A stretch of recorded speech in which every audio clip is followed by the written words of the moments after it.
Hello friends. आज हम सीखेंगे एक्टिव वॉइस से पैसिव वॉइस बनाना। एक्टिव वॉइस से पैसिव वॉइस बनाना बहुत ही आसान है। जैसा कि यहाँ पे एक सेंटेंस दिया हुआ है, शी राइट्स अ लेटर। यह एक एक्टिव वॉइस सेंटेंस है। She writes a letter means वह एक पत्र लिखती है। इसी बात को हम दूसरे वे में ऐसे भी कह सकते हैं कि एक पत्र उसके द्वारा लिखा जाता है। तो एक पत्र उसके द्वारा लिखा जाता है, ये हो गया आपका पैसिव वॉइस। जैसा कि सबसे नीचे दिया हुआ है, a letter is written by her. इसका मतलब हुआ कि एक पत्र उसके द्वारा लिखा जाता है। तो एक्टिव से पैसिव बनाने के लिए सबसे पहले तो हमें उस सेंटेंस के बॉडी पार्ट्स पता होने चाहिए।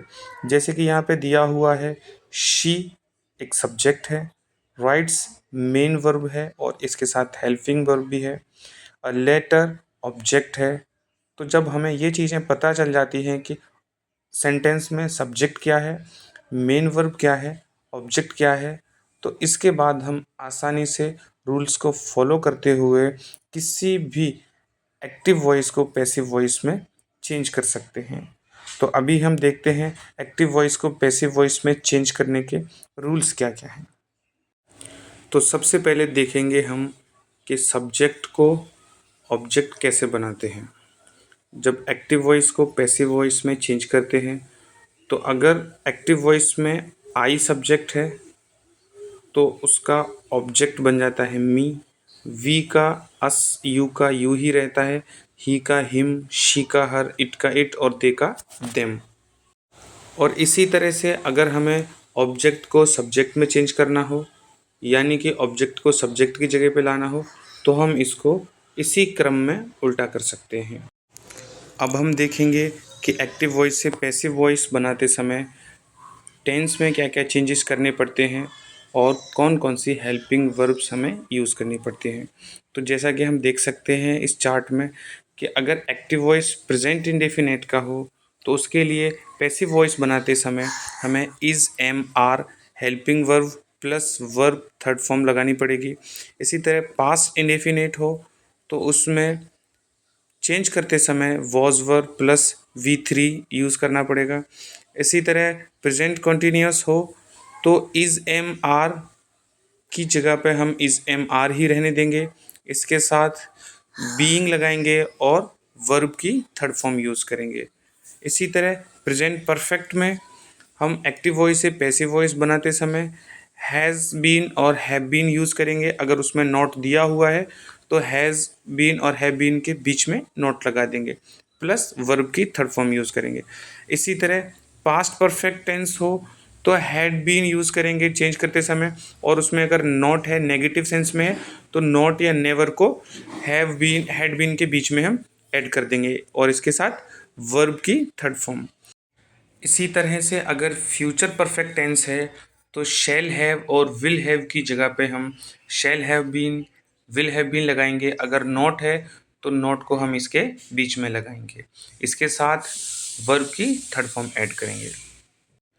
और अगर एक्टिव सेंटेंस में कोई मॉडल वर्ब है जैसे कि shall, will, would, should, can, could, may, might, must, ought to, तो इन सभी कंडीशंस में हम जब एक्टिव से पैसिव बनाएंगे तो इन सभी वर्ब के साथ हम बी ऐड करेंगे, जैसे कि will be, shall be, would be, should be, can be, could be etcetera, और इन सभी के साथ हम वर्ब की थर्ड फॉर्म लगाएंगे।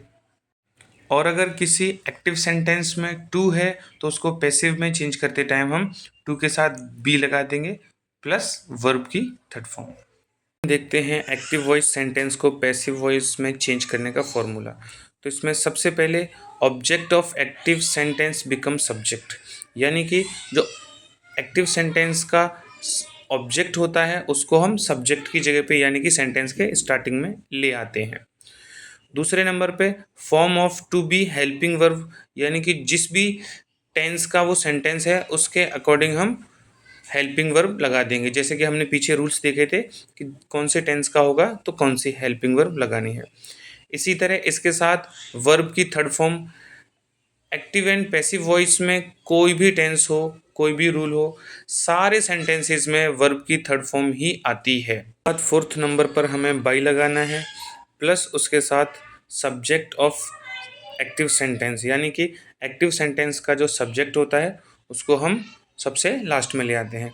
जैसा कि नीचे एक एग्जाम्पल दिया हुआ है, शी राइट्स अ लेटर। तो इसमें हम देख सकते हैं कि सबसे पहले इसमें अ लेटर यानी कि जो ऑब्जेक्ट है उसको लाया गया है। उसके बाद सेंटेंस प्रेजेंट का है तो प्रेजेंट के लिए जो हेल्पिंग वर्ब है इज़ वो लगाई गई है। उसके बाद वर्ब की थर्ड फॉर्म यानी कि राइट की थर्ड फॉर्म रिटन, उसके बाद बाई एंड सबसे लास्ट में शी जो कि सब्जेक्ट था उसको ही चेंज करके हर बनाया गया है। तो इस तरह से हम आसानी से एक एक्टिव सेंटेंस को पैसिव सेंटेंस में चेंज कर सकते हैं। अब हम इनके कुछ एग्जांपल्स देख लेते हैं। जैसे कि यहाँ पे पहला सेंटेंस एक्टिव वॉइस का है, ही रोट अ लेटर। इसको हम पैसिव वॉइस बनाते हैं तो ये बनता है a letter was written by him. दूसरा है एक्टिव वॉइस का, वी वर प्लेइंग क्रिकेट। इसका पैसिव वॉइस बनता है cricket was being played by us. तीसरा है एक्टिव वॉइस का, यू हैव प्लेड फुटबॉल। इसका पैसिव वॉइस बनेगा football have been played by you. चौथा सेंटेंस है we can read the newspaper. इसका पैसिव वॉइस होगा the newspaper can be read by us. यहाँ पे हम देख सकते हैं कि हमने सभी सेंटेंसेस में एक्टिव वॉइस से पैसिव वॉइस बनाते समय सबसे पहले जो ऑब्जेक्ट है उसको हम सब्जेक्ट की जगह पे लेके आए। उसके बाद जो भी सेंटेंस है उसके according helping verb plus verb की third form plus by plus subject को हम ऑब्जेक्ट की जगह पे लेके गए चेंज करके। तो ये सब हमने चेंजेस किए हैं। तो इस तरीके से आप आसानी से किसी भी एक्टिव सेंटेंस को पैसिव सेंटेंस में चेंज कर सकते हो। अब ये कुछ सेंटेंसेस हैं जिनको आपने एक्टिव वॉइस से पैसिव वॉइस में बनाना है और इनका आंसर कमेंट में लिखना है।